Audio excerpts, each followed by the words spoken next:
Last year, I was in Mexico saving about 40 families who had asked for help. They had migrated from the Middle East to up through Central America and were abandoned by smugglers on the Mexican border. I went down to bring them across the border and give them legal status in the United States. Now, when I was in Mexico, I heard the cock crow every morning. In fact, I heard the cock crow all the time, morning, noon, and night. Why was the cock crying?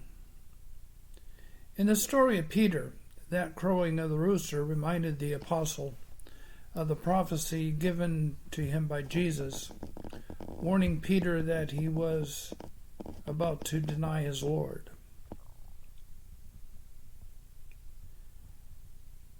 The cock crows in Mexico, in the camps of refugees. It reminds the nation to the north that they are denying the words of Jesus, who said, "Love thy neighbor as thyself." This is why the cock is crowing.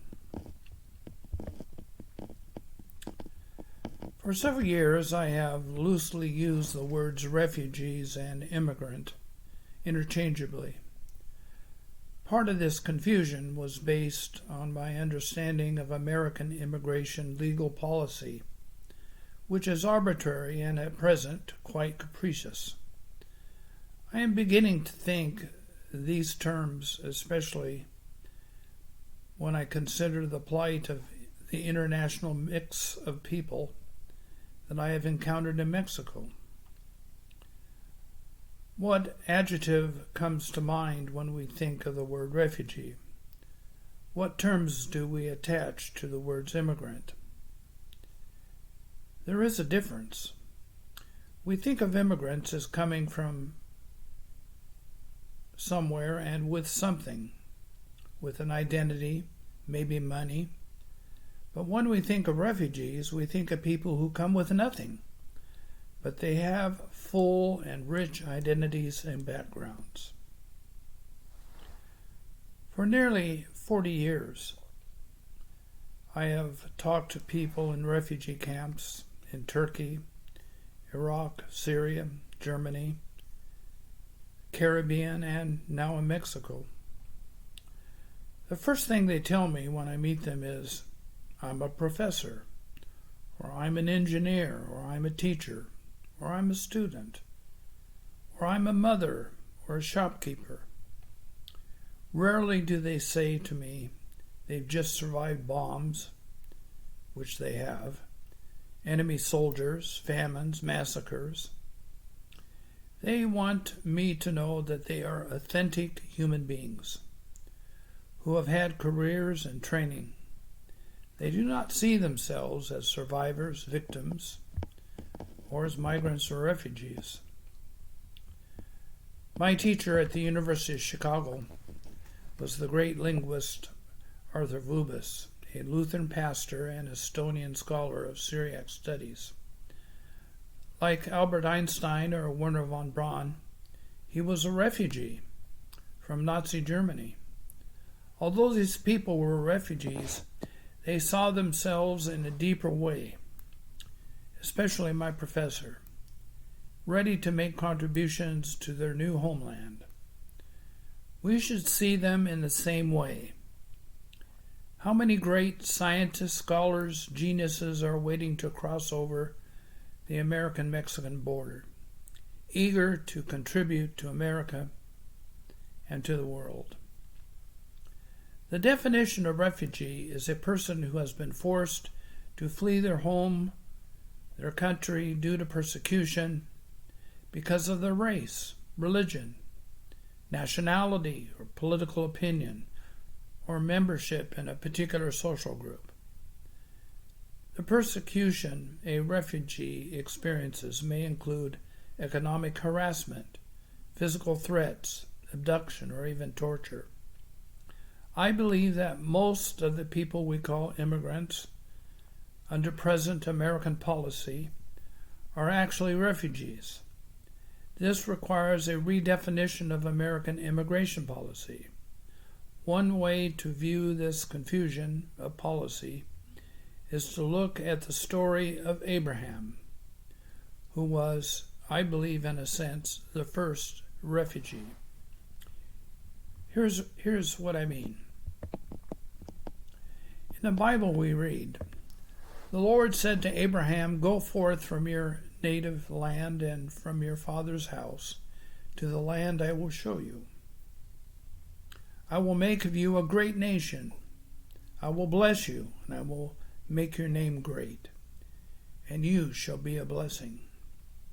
I will bless those who bless you, and curse him that curses you.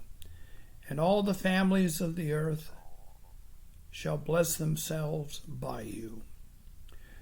Now, refugees suffer three types of trauma: disruption of family life, significant reduction of one's wealth, and loss of social status.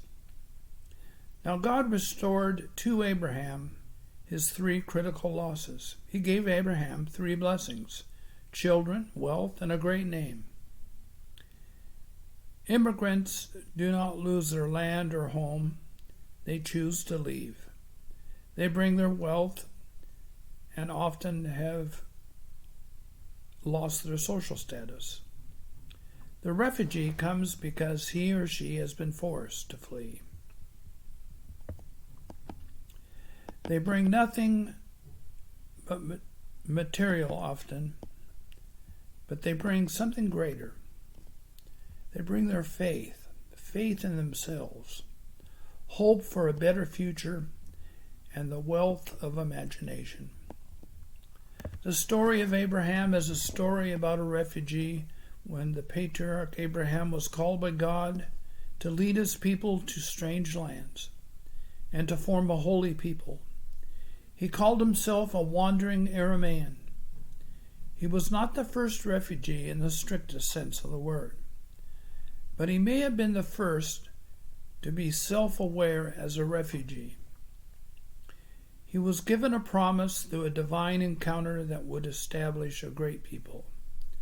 His son Isaac and his grandson Jacob carried forth this divine vision and promise and self-awareness that produced the 12 tribes of Israel. Like many refugees, wherever Abraham wandered along the Fertile Crescent, he brought profound change. Crops, animals were domesticated rather than continuing as a hunter-gatherer culture. His people developed an agrarian economy. This was his contribution as a refugee. Moses, on the other hand, was the ultimate refugee who led an enslaved tribe into the wilderness, eventually pointing them in the direction of the land of milk and honey. Now, all refugees are wanderers in some sense, at least psychologically. Moses and Abraham had nowhere certain to go. It was as much an external journey as an inward journey. It was a deep sense of the voice of God telling both Abraham and Moses, who were refugees, go forth to find your authentic self and learn what you or who you were meant to be. Refugees are seeking their authentic self, just as you and I are. They are seeking what they are meant to be. Forced by corruption, economic poverty, and death, they flee their homelands. In a time when refugees are becoming the focus of political policy and the focus of our anger for some Americans, we can think of refugees in a more compassionate and humanitarian way. Can we not? By remembering the stories of Abraham and Moses, we can understand the story of every refugee who knocks on our southern door. The promise given to Abraham and Moses are the promises given to every authentic refugee. The cock crows. Are you listening? Are we listening? Amen.